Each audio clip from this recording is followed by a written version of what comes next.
he'd put that big old hand up there and turn my head around and say, "Hey, George, put a muzzle on that woman." That's a good story. Yeah, Mr. Romantic. Yeah, George, he was not the bachelor, that's for sure. No. Well, you know that he's in heaven with Tammy. That's who he wanted to begin with. Well, what was I, chopped liver? There you go. I had COVID, and I died. I had absolutely no pulse.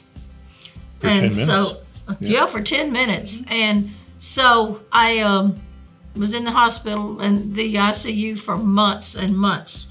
So I lost all my hair. I had to learn how to walk again. I got down to 92 pounds, and I had a fungus that set into my lungs, and it took 70% of my lungs away. So, but God's good because I'm not walking around with an oxygen tank. Yeah, that's right. But Ken helps me out a lot here, and he was so gracious when I asked him to help me write this book, because while I'm in this hospital, your mind, you know, goes and goes, and you're just thinking of everything you got all day, all night, everywhere in that hospital. And I wanted to write a book to tell the truth of George Jones. And there is so much out there of George Jones that's not true. Now, some true. But I wanted to get it exactly right. So Ken can tell you the rest. Well, when Nancy called me about doing the book, actually we had first met whenever I was working with Randy Travis on his book. And they said, if you really want to know about Randy and George, you need to talk to Nancy.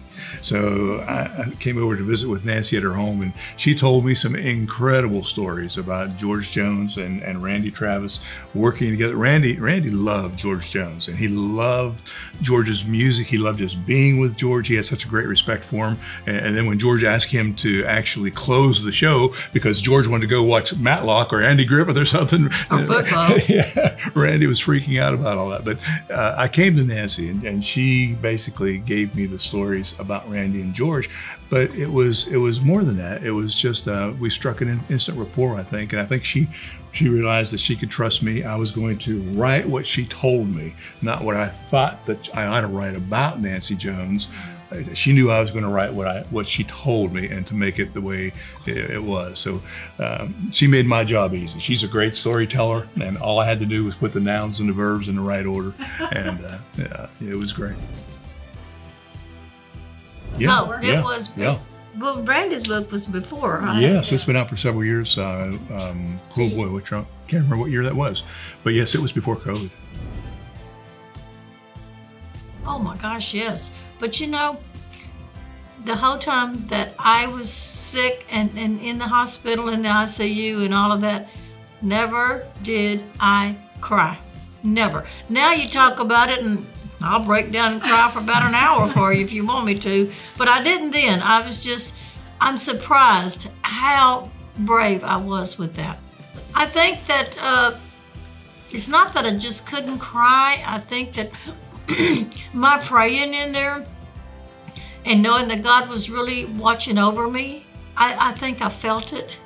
And I knew that I was not alone. Nancy told me a really cool story too, that when she was in the hospital and in such bad shape, and quite frankly, the doctors didn't give her much hope, and didn't give everybody else much hope about Nancy surviving. They would come by and say, I don't even know why we're doing this, because she's not going to make it through the night, that kind of thing. You don't think the person can hear that, but many times the person who's in the hospital can actually hear that. Nancy could, but the one person that said, Nancy, you're going to be okay, I'm here with you, that she heard a voice. You want to mention that? Oh, I did. One night I was, there were so many people dying with COVID. They'd close my door and they'd say, well, we've got some people that just died with COVID, so we're going to shut your door. My God, thank you for telling me that. Yeah. But I would just sit there and pray, and they would just bring them. You could just hear them coming through, taking them out.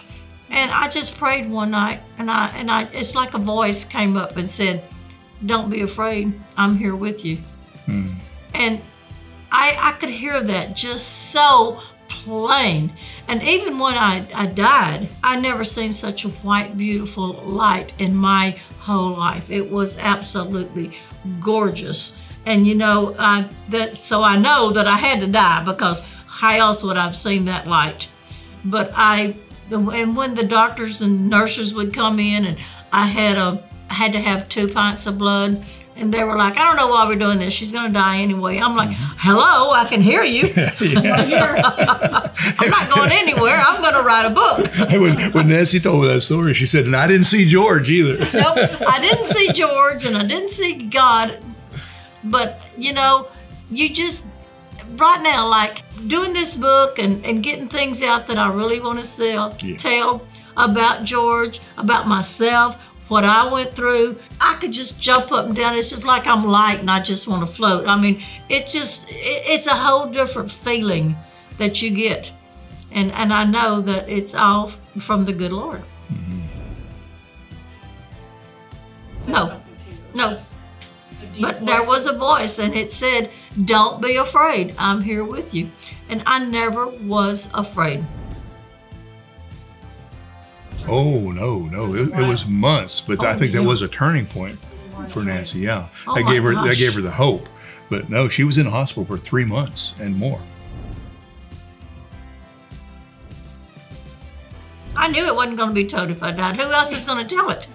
You know, I was with him for 32 years, married 30 years. So who else would know the truth of George Jones except me? And I knew that if something happened to me, it would still be the crazy stories that's out there, and some of them true and a lot of them not. So I just wanted the fans to know the real George Jones, the funny George Jones, the spiritual George Jones. Yeah. I mean, he was such a good husband, but you know, there was the evil spirits that had done jumped in there, those old little mean things, and we had to get those demons out. And I want people to know how hard it was, but I stuck it out. I did not leave. And if I would have left, we wouldn't have had George Jones as long as we did. He probably would have died, that's Absolutely. Right. No, I don't worry about it, because you know, there was enough told, but I never told, ever. The music industry, people did not know what I went through. They love me just like I am, even though I went through all of this. And I think once they hear that there was demons in George, there wasn't one. You got one out, there was more. So I think they realized that she stuck with George. She got the demons out, and they all knew that George was a good man. So I don't think that they're going to be upset about it. I really don't. And I have not had anyone to say that, man, I didn't like him, I don't like what he did. No one has done that, and I have read a lot of reviews. Yeah, I think the other part about it was that Nancy gives people hope who are in those kind of situations. And it's horrible to say, but we know that nowadays 1 in every 3 women is actually going to experience some sort of abuse. Our daughters, our wives, our moms, one out of every 3, they tell us, is going to experience some sort of abuse from somebody that is taking advantage of them. And Nancy gives people hope to say, okay, yes, get out of that situation if you can, but on the other hand, if you can love that person through that situation, who knows what miracle God might do. That's what happened with Nancy. Yeah, and even a lot of the ones that say, well, he wasn't even drinking and he was just abusive. Well, that one I would probably say you can pray a lot, but if that one doesn't straighten out, then you need to leave. But if he is so sweet and so good when they're not drinking and they're not on drugs, and then they get on the drugs and get to drinking, then you know there is a different person in him, and that you've got to get out.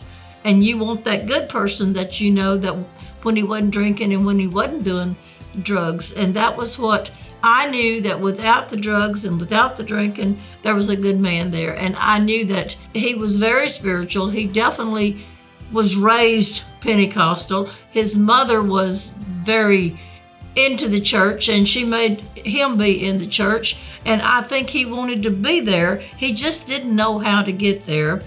and he just didn't know how to love. And I think that I taught him that. Nancy said too, whenever George would really get kind of bad with the alcohol and the drugs and that sort of thing, the one thing that would calm him down is when she would remind him about his mom who had prayed for him all those years. And then she'd also remind him about God. God's watching you, she would tell him. Yeah, and he'd say, when I'd read him a few things out of the Bible, and he'd say, well, read that one again. Well, then you know good and well somebody messed up, was really wanting to get back to the normal person that he was. He really wanted help. He wanted help, yes. Yeah, because you know where that man is right now? He's in heaven. And yes, it was worth it to me. And I feel like that I feel like I did a good job. I feel like that was what God put me on this earth for. And I truly believe that. And so I accomplished in my heart, and so what I think God wanted me to do. Thank you for picking up on that too, because that is so important. What she experienced was not easy. It's endurance. I mean, it was struggle. It was terrifying for Nancy at certain points, some of the things that she went through. But she loved George Jones enough to say, I'm not going to walk away. I'm not going to give up. I'm going to keep on praying for him. I'm going to keep on doing good to him, even when he does evil to me. And that God is going to get us through this mess. And he did. And what was so hard is that you had no one to talk to. Yeah. Because you didn't want anyone to know. So you kept it to yourself, and you fought every day. I mean, it was a roller coaster. I am not going to lie. But in this book, I don't sugarcoat it, because I wanted the truth out. Yeah, because I would still be in love with him then. And he was this time today. Yeah. George was worth knowing too, and he was worth loving. I think that's the thing that Nancy told me. He was that kind of fellow that he had so many good qualities, but yeah, he had those demons that had a hold of him and would just turn their lives upside down, inside out. So boy, there is a balance there, I think, and I don't think either one of us would say, yeah, no matter what's going on, you stay there. There are times when you just need to get out, and sometimes that's the best thing you can do. But on the other hand, who knows what God can do if you give him a chance? And that's what Nancy did. Sad and crying, and a lot of times Ken would say, you want to rest a minute? And I'm like, no, let's do it. Let's get it over with. I'm talking, do it now. Yeah. And like, he has a very good way of telling it. Well, we laughed a lot too, though. We had some tears come into our eyes, that's for sure, because some of these stories are hard. And the way I describe it, sometimes like taking a knife over a wound that has not even had an opportunity to congeal yet, and it's not healed, even after 30-some years of marriage and all these years later. Still, whenever I would bring those stories up to Nancy and she would begin telling me those stories, I'd see the tears begin to well in her eyes, because she's reliving it. And just like anybody that's ever experienced some of those kind of things, triggers happen, and you remember those things, and you can see it in your mind and your heart and your memory. But yet at the same time, it was important that we get the real story down, rather than just what somebody else said about George, or what has been written about him, or it's been on this newscast or whatever. Nancy wanted to tell the real story. So we went through all that, and she paid the price for that. But then we also laughed a lot too, because so many of the things that George did were so funny. No, because it was funny.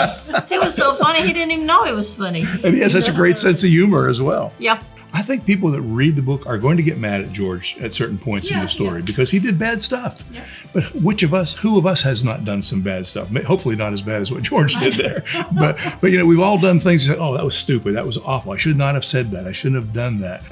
And yet Nancy continued to love him and forgive him and get him back on track again, knowing there was that good man inside there, and just would not give up faith in George. No. And one of my favorite stories is one that we didn't put in the book, but it's a personal story for me. Is we had some friends that were over at Cracker Barrel one night, and they heard somebody cackling and laughing uproariously and just having a good old time, hooting up time in Cracker Barrel. And they looked around the corner, and who is that but George Jones and Nancy Jones, just having a good old time together at Cracker Barrel. Because he was funny, and he was so sweet. But give him, you got one drink, he's funny. You give him a second drink, he was still a little funny. The third one, it was like the demons took him, and they took over. And those are the things that I was fighting. And it's like trying to fight air when you can't see it. And it was hard. It was very hard. No. And you know, if God wanted me to do it again, I'd do it again. I would do what I think God wanted me to do. A girlfriend was dating his manager, and she kept calling me, go with me to New York, go with me to New York. Well, first of all, I didn't want to go to New York. Second of all, I was not into country music. I was in Creedence Clearwater, man. You give me Creedence Clearwater and a broom and a mop, and I'd clean your house in 10 minutes and turn that music up. But when I got to New York and finally met him, which such a sweet, well-mannered man. And then when I watched him on the stage, I'm like, how in the world is he singing? He's not even opening his mouth, you know, and he was just doing, I mean, just wow. So then I started liking country music. So that night we talked, and he just opened his heart on everything, just spilt everything. I mean, just like things that I think was hurting him, things that he wanted to get out but had never told anyone. And he told me everything. So then when it was time for me to go home, he was like, I don't want you to go home. I said, well, I'm going home. I got a job and 2 kids. Are you crazy? Yeah. So here I'm on a plane, commercial, going home, layovers, everything, exhausted. And I finally get home, and in my driveway, there sits his strange car. Well, the man had done went and chartered a plane, leased a car, sitting in my house, and the rest is history. He was fun, though. I would go to work, and he'd be there with my girls, and he'd be cooking and singing and cleaning and doing the house, and had the neighborhood kids over there. They loved him. So, you know, then I didn't know it was a no-show. I didn't even know what that meant. I didn't. Yeah. But I learned real fast. The drugs he quit. The drinking, he thought he had it under control. He thought if he would drink vodka, those little bitty bottles, that wasn't drinking. It wasn't whiskey, so, well, you know, you can smell vodka. So I would be in his coat pocket trying to find it, in the closet. I'd be in his boots. I'd be in the car. I was everywhere trying to find the vodka. Finally, when I did, and I told him, that's drinking. That is still drinking. I don't care what you're saying, George, it's drinking. Well, he said, I'm going to go right around. And when I come back, he said, I'm through. I'm through. I'm not gonna do it anymore. Well, come to find out, that's when he hit the bridge.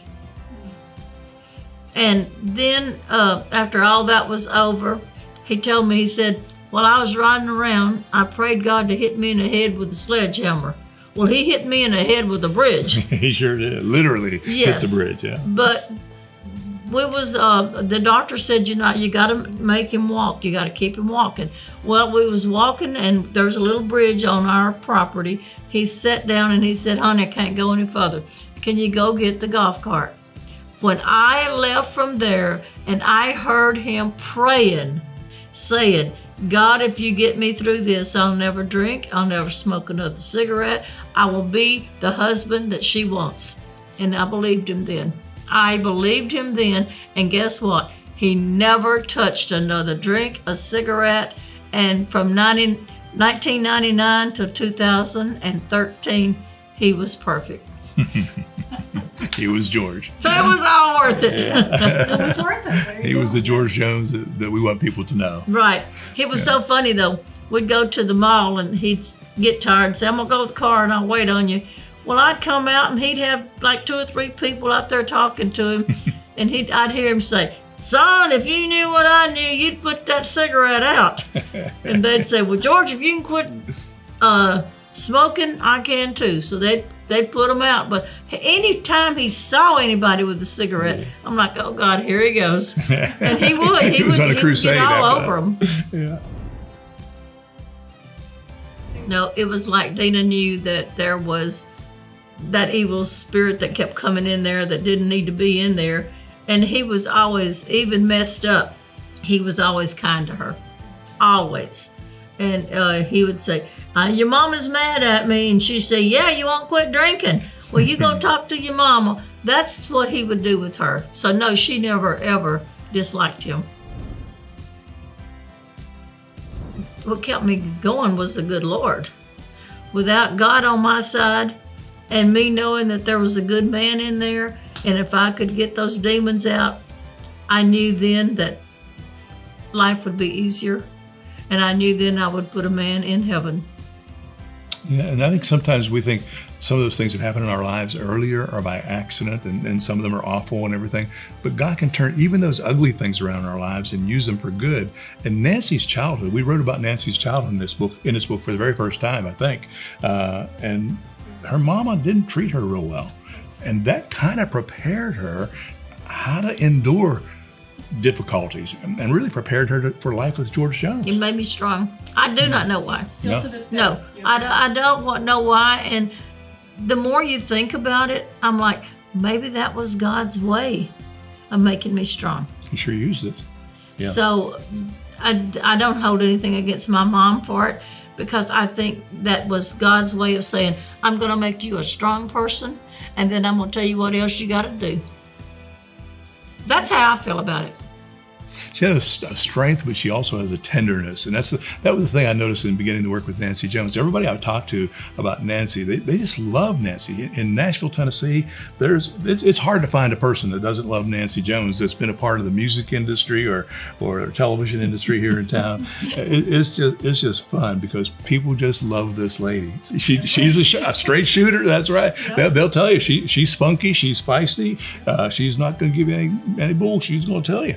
And she does. Yeah, we need that. Well, talking about the business, I learned the business from George. I knew nothing about this business. And he would, every time that I would have to go work on a contract, couldn't afford a lawyer, couldn't have any money. And he would say, do this and do this and do that. And he was always right. And so I did a lot of that, not knowing nothing. He was very smart, and he was a smart man. He really was. Even though you'd think the liquor and the cocaine and all of that would have fried his brain, but he was a very smart man. And he learned that business from the bottom up, traveling around just with the guitar and traveling around in a car and a station wagon, and then a camper, and then of course the tour buses and that sort of thing. So he learned the whole thing from the bottom up. So he was able to tell Nancy those kind of things. And this is what you need to know, and this is how we can deal with this sort of thing. But he did always remind you, didn't he? Always to give those people a break, not to think badly of them. Because if somebody was so bad, because there was a lot of them that was bad, and he would say, now, honey, kill them with kindness. There you go. You don't have to go to dinner with them. You don't have to spend the night with them. Just kill them with kindness. I'm like, are you kidding me? I don't like that person. Kill them with kindness. Okay, I'll kill them with kindness. The one that was always helped me, too, would have been Johnny Cash and Waylon. Anytime I needed either one of them, pick up the phone for any advice, or if George was being really bad, call Waylon, here he comes, with his messed up self, but it didn't matter. He could always talk to George. Johnny would always pray with George. Yeah. So I love those two people. I did. I loved them. What did Johnny call George? Little pal. Little pal. Never did he call him George. It was little pal. And they all three had a great woman behind them who would not give up and believed in them. And those women went through difficult times, but they wouldn't give up. And those guys came through okay. Yeah, with Jesse and June, Lord, yes. And old Waylon, the little booger, he'd come to the house and he'd be a little messed up, and I'd say, you know what, you're never going to heaven. I can tell you that right now. And he'd put that big old hand up there and turn my head around and say, hey, George, put a muzzle on that woman. Well, he was going to fly back with Patsy, so they was on the same show. So Patsy, she said, well, we'll go do my part, and then we'll wait on you and you can fly back with us. He said, okay, great, thank you. So while Patsy's on the show, George had too much to drink. So he went in her dressing room and he ate all the chicken. She likes fried chicken. Always had fried chicken after she got off of her set. And so she comes out and George is fixing to go on and she said, who ate my chicken? And George said, I did. George Jones, you ate my chicken? He said, yes.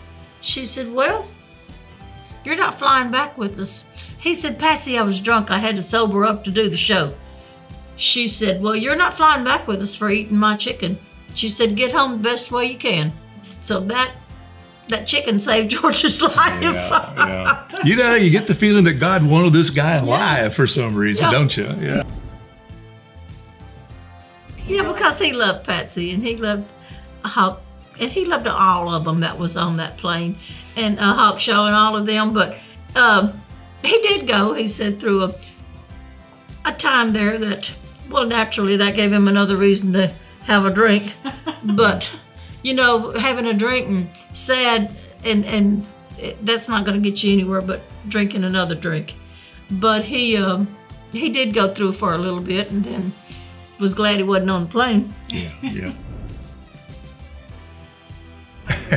That's a good story. Yeah, Mr. Romantic. Yeah, George, he was not the bachelor, that's for sure. No, we're in Texas and building Jones country, and one day I'm out there planting flowers and just digging up fingernails full of dirt and just digging up and planting these flowers and things, and he comes out and he says, and believe me, there was no money. We was living in a double wide. So he said, hey, you want to get married today, you need to go take a shower and let's go. Helen's got a preacher over there, which was his sister.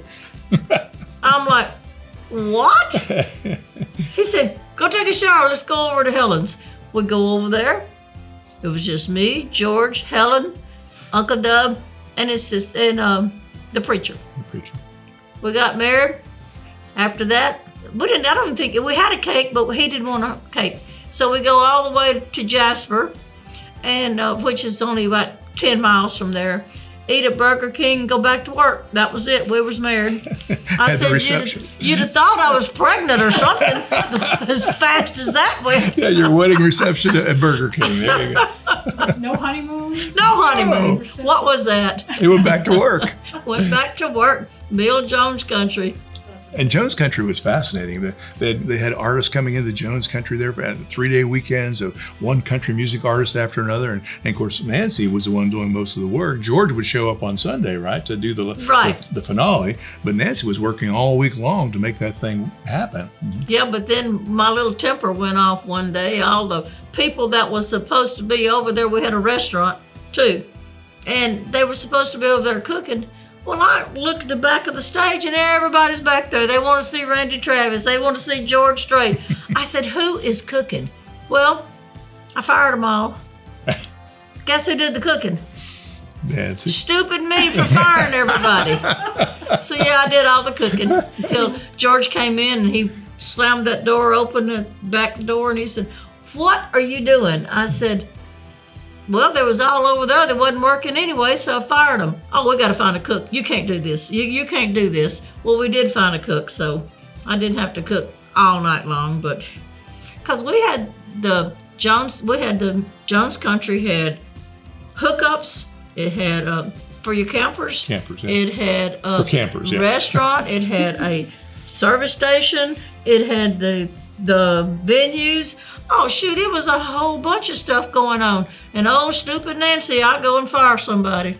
But I'll tell you what I did do. They would come from Beaumont and Jasper. And they would be just lined up everywhere, cars. Well, shoot, I started thinking if they get aggravated, they're going to turn around and go back. So I jump on the four-wheeler and I go all the way down both sides, getting their money and giving them their tickets. Selling so tickets. They couldn't turn around. On the two-lane highway, so they couldn't turn around. They had their tickets. Oh, I was on the four-wheeler selling tickets. That's brilliant. And she'd sell T-shirts at George's concerts, too. Yeah. And who's that woman behind the merchandise stand? That's me. That's Nancy Jones. Well, I just love people. And I always have. So I would go out there, and when he was on the stage, I'd sell T-shirts and anything I could sell. You know, I was just having a good time, meeting people, taking pictures, having a blast. Now, I have to tell you what I did one time in Canada. Okay, we're on the bus, and I look out the window and I see all these little kids that had no hair. It was like 15, 20 of them just standing in front of the bus, and I'm thinking, man, all those little kids have cancer. So I go talk to them, and then I'm told, George, look at those little kids. So he peeps up there. Oh, well, I'll get them a T-shirt. And I said, I am going to get them a T-shirt, a cap, and an autographed picture.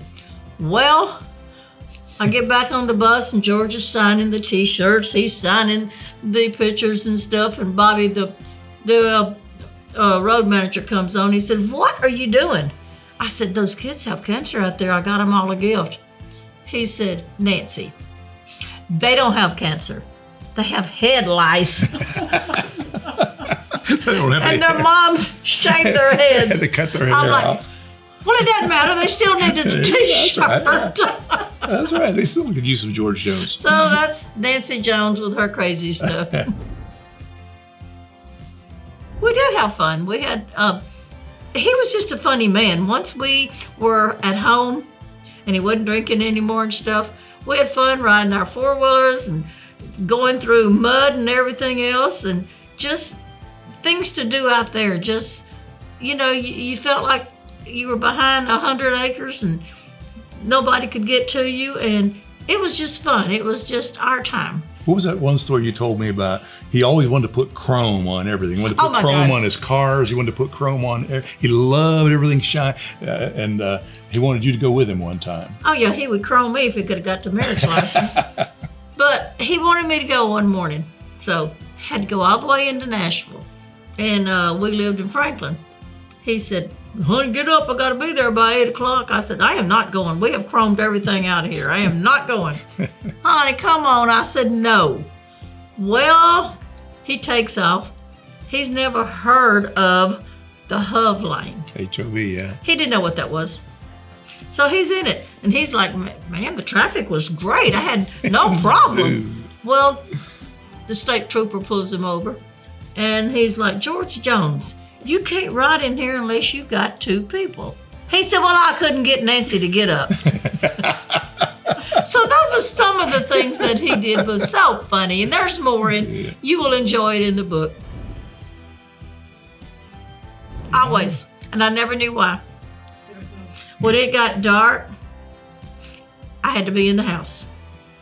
And I never have known why he was afraid of the dark and being alone. He never shared that something happened when he was a kid or anything? Nope. Might have been when he worked for that funeral company. they put him in or they had him wheeling in that casket that one time. Yeah, he worked at a funeral home, and they said, George, pull that casket in here. We'll go ahead and start working on that guy. And he said, oh, okay. So he's pulling it out, and one of his friends had done jumped in there, opened up the casket and jumped out. And he said he ran so fast, he said, I never went back to that funeral home or that job. Ooh, talk about white lightning, I say. Yeah, that was white lightning there. Just the fun, I can't say the traveling because I really didn't care much for the traveling, but just to hear his voice and him, you know, being fun, wanting to know, well, what we're going to do today. So it was always something to do, even if it was riding around. He loved to ride around and listen to music only in the car, never in the house. That's interesting, yeah. Never. Mm-hmm. Never did he ever play anything in the house, but he would put it in that car and we'd ride around the pasture or just had a blast. I really tried to get them to be friends, and his favorite line was, okay, you're gonna learn, do not get close to her. But I did. I enjoyed being with Tammy. We had some good times, and I would go to her house, but we never sat there and talked about George or George Ritchie or nothing like that. We just did girl talk. And I really liked her. She was so funny one time. She said, you know, I really tried to hate you, but I just can't. She said, I just love you. And I thought that was the sweetest thing. But I enjoyed that. But the thing about it is that they were only married 6 years.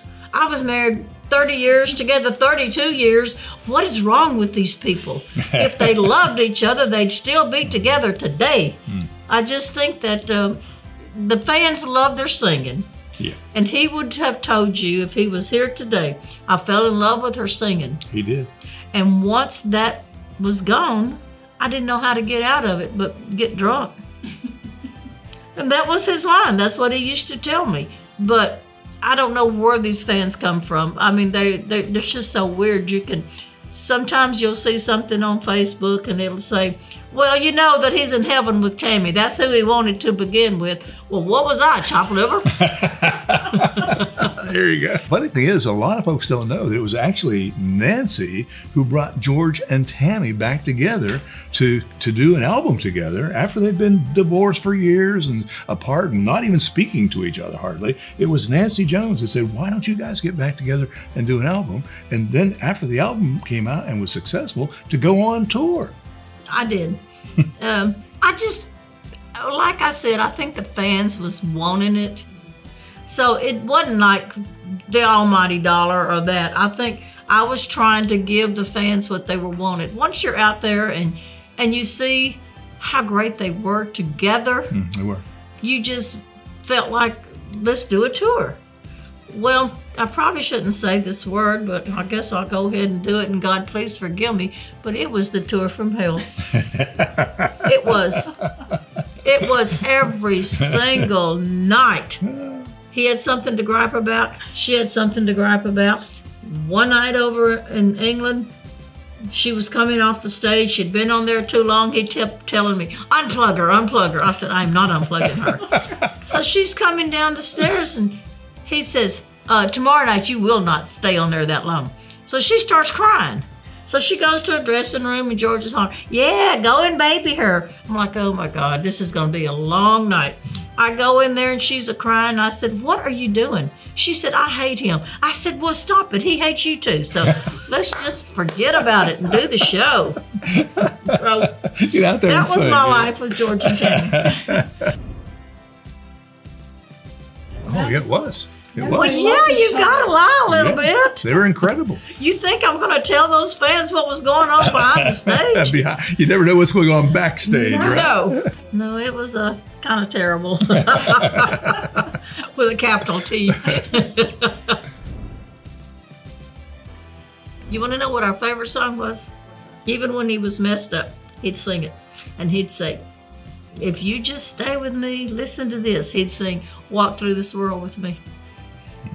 So that is my favorite song. And that's an old one. That goes back all the way back to the 60s, right? Yep. And then he would Walk Through sing This that World with song. Me. And then the other one that he would say, because that was when people in Nashville were turning against him, because they didn't see George changing. So his other one was, someday my day will come.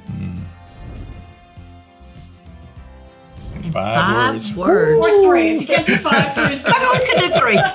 Let's do 3. No, he was lovable. He was funny. He was very spiritual. And he loved his family. And what else could I say? And he loved Nancy Jones. Yes, he did. What I want them to take away from this book is there's a God. And right now, all you got to do, the world's in a mess. And it's awful right now. But if people would just reach out, grab God's hand, He's right there waiting on you. And don't think that you're going to solve anything by drinking and smoking and getting into drugs and stuff. That is so hard, and that is something that God don't want you to do. But I think with this, I want people to walk away feeling happy. I want people to walk away feeling the spiritual that I have inside of me, knowing that I was saved by God. And George, too. And for me to write this book. And George was definitely saved by God. I could have never made it without the good Lord. And I felt like that's why I wrote this book is don't give up. Don't ever give up.